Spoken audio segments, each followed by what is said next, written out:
Veronica Langston was the kind of woman who owned everything: private jets, designer handbags, a penthouse view of the city skyline.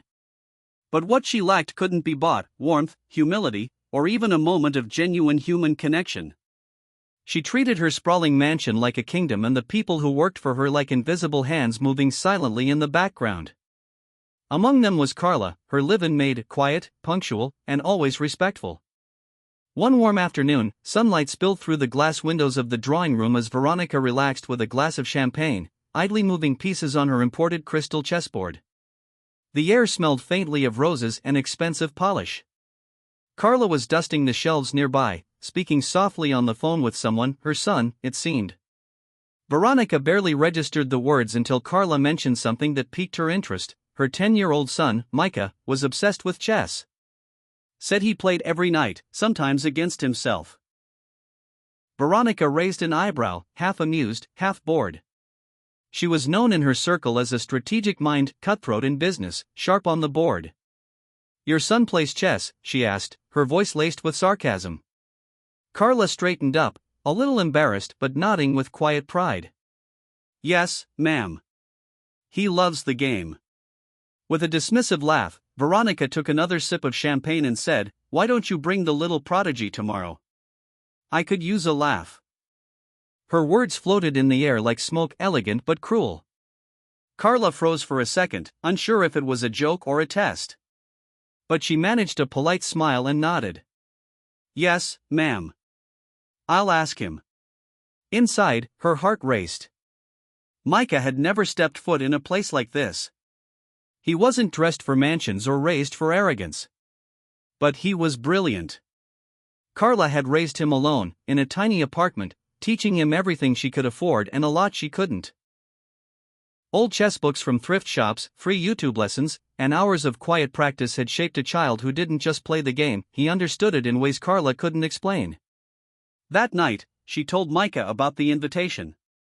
His eyes lit up, not from excitement, but from curiosity. "Will she play Sicilian or French?" he asked, already thinking 2 steps ahead. Carla kissed his forehead and said. The sun filtered gently through the tall windows as Veronica sat waiting, a practiced smirk on her lips and her fingers casually tracing the rim of her teacup. The glass chessboard sparkled in front of her like a jewel-studded battlefield. Then came the sound of hesitant footsteps.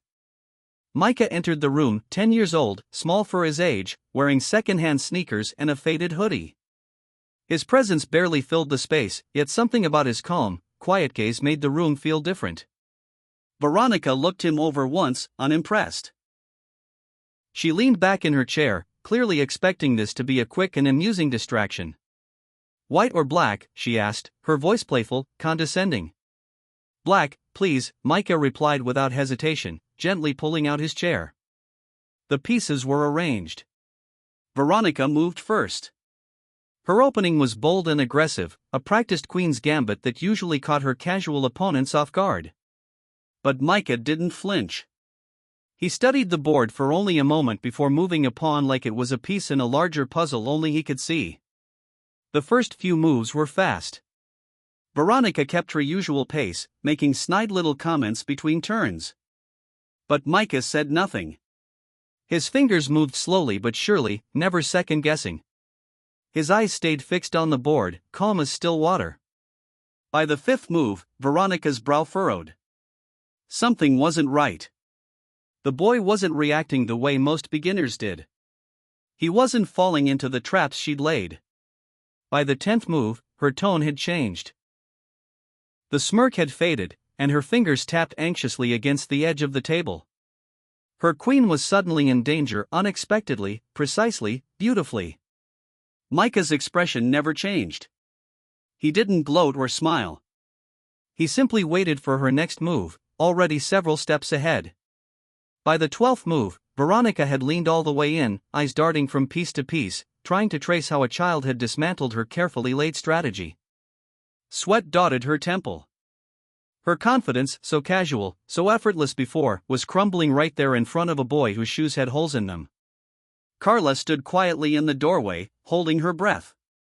She didn't dare speak, but her heart pounded with pride.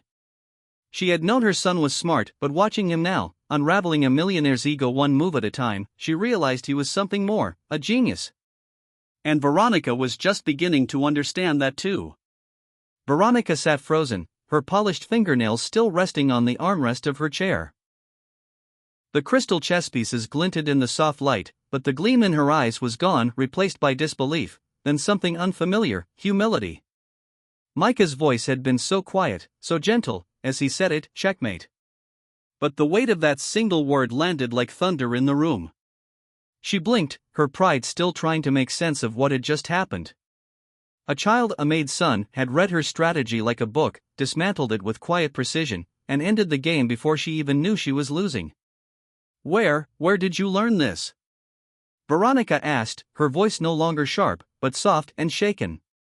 Micah looked up with that same calm face, but now there was a flicker of something else, shyness, maybe, or dignity. Mom taught me. From old books people threw away. I practiced against myself. Every night.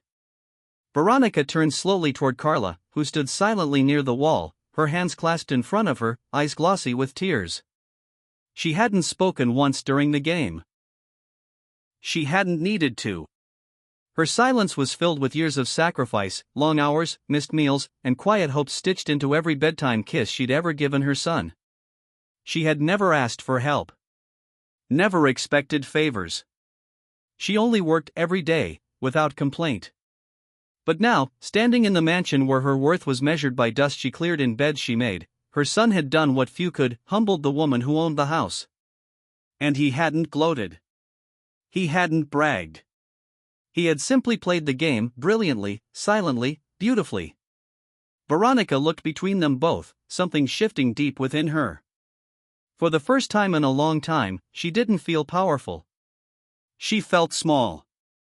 And in that smallness, she found something she didn't know she'd been missing, respect. Real, soul-deep respect. Micah stood up, gathering nothing, asking for nothing. Just a nod of thanks as he turned to his mother. Carla reached out and gently held his hand, her quiet pride glowing like gold in the late afternoon light. Veronica didn't stop them as they walked out of the room.